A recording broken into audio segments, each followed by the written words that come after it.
قبول ہو، میری توبہ قبول ہو، سرتاپ انکسار ہوں، توبہ قبول ہو، توبہ قبول ہو، میری توبہ قبول ہو۔ الحمد للہ وحدہ والصلاة والسلام علی من لا نبی بعد، اما بعد۔ ناظرین کرام اور حاضرین محفل، سب کو انتہائی ادب، محبت، احترام اور خلوص کے ساتھ السلام علیکم۔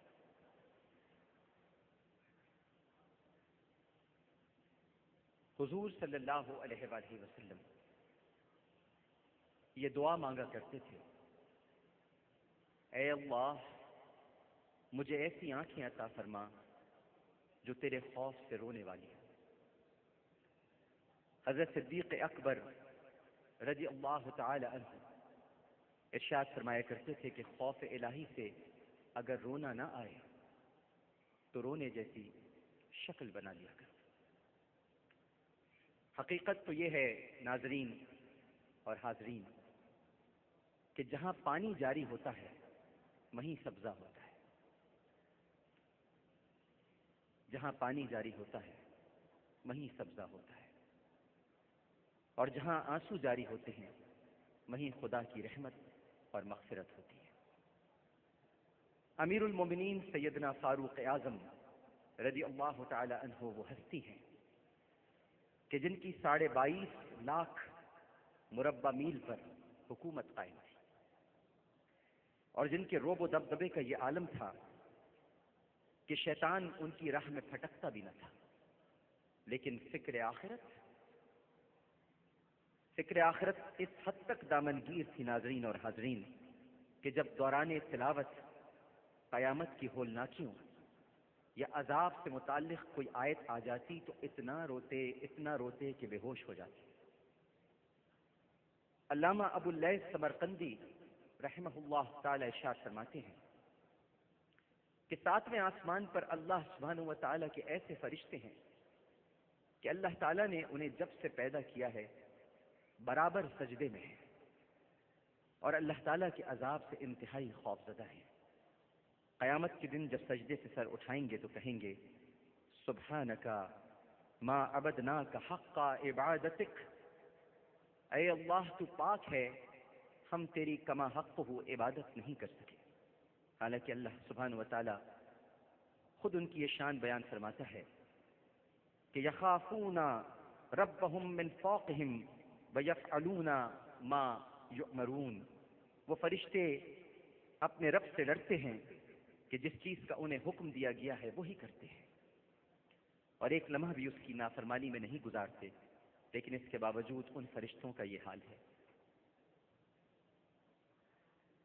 یزید رقاشی رحمہ اللہ تعالی ارشاد فرماتے ہیں کہ عرش کے گرد اللہ تعالیٰ کے کچھ ایسے فرشتے ہیں جن کے آنسو قیامت تک نہروں کی طرح چلیں گے، قیامت تک نہروں کی طرح چلیں گے، اور وہ اللہ کے ذکر سے اور ڈر سے اس طرح سے لرزتے ہیں کہ جیسے ہوا ان کو اڑا کر لے جائے گی۔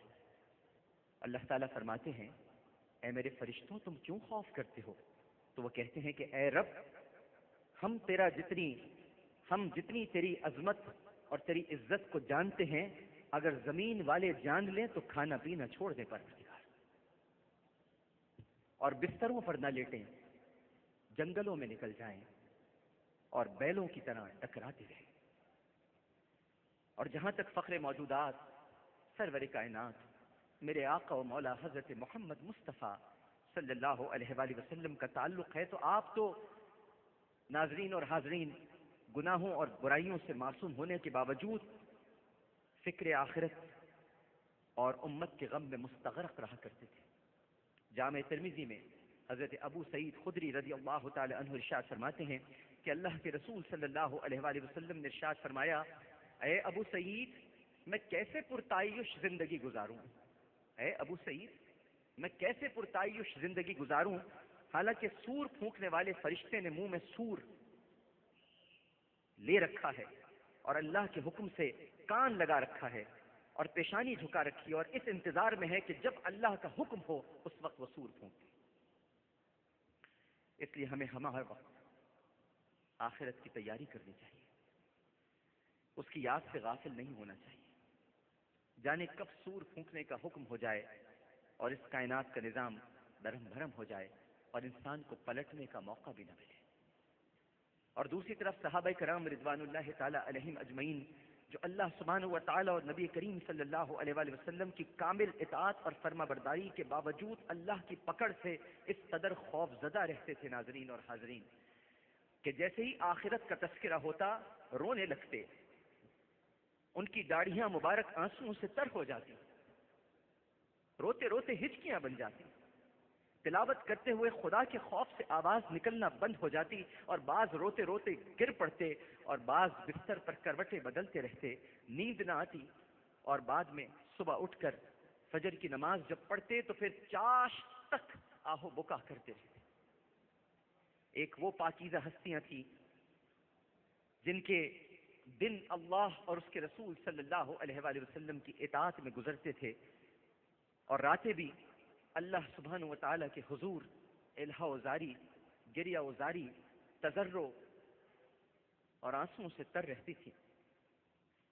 وہ اپنے ایمان اور عمل کے باوجود جبکہ کامل ہیں اللہ کی پکڑ سے بے خوف نہ تھے. اور ایک آج ہم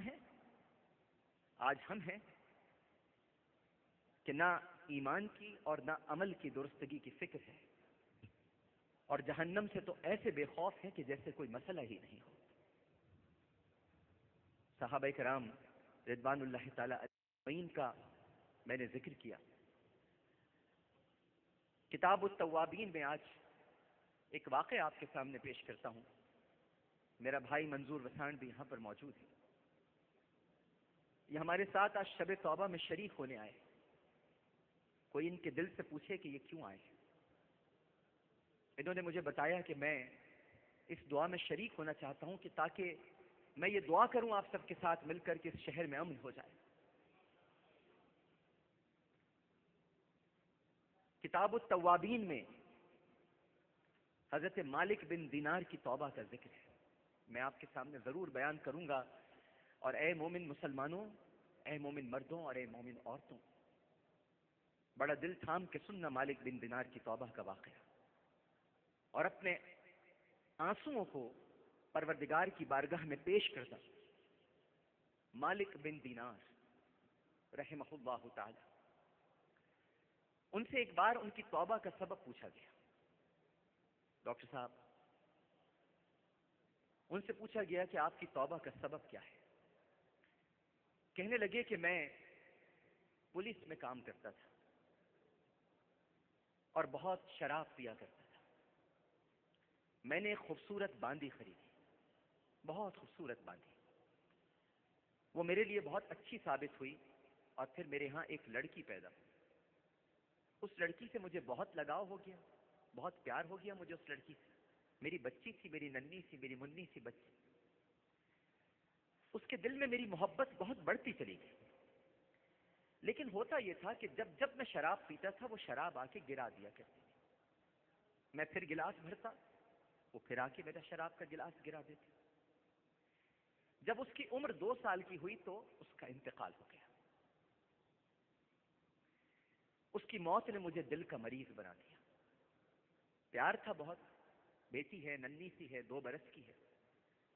ہمارے پروگرام میں نیکی میں آتے ہیں 2 برس کے بچے جن کے دل میں سوراخ ہے.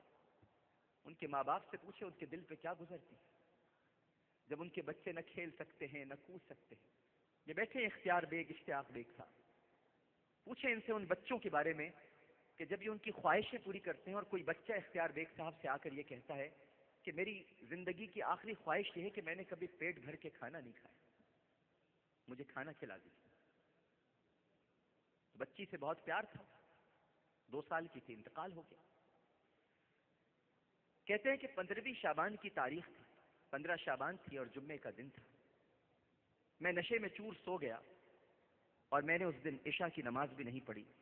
میں نے خواب میں دیکھا کہ قیامت قائم ہو گئی ہے اور سور پھونکا جا رہا ہے اور قبریں پھٹ رہی ہیں.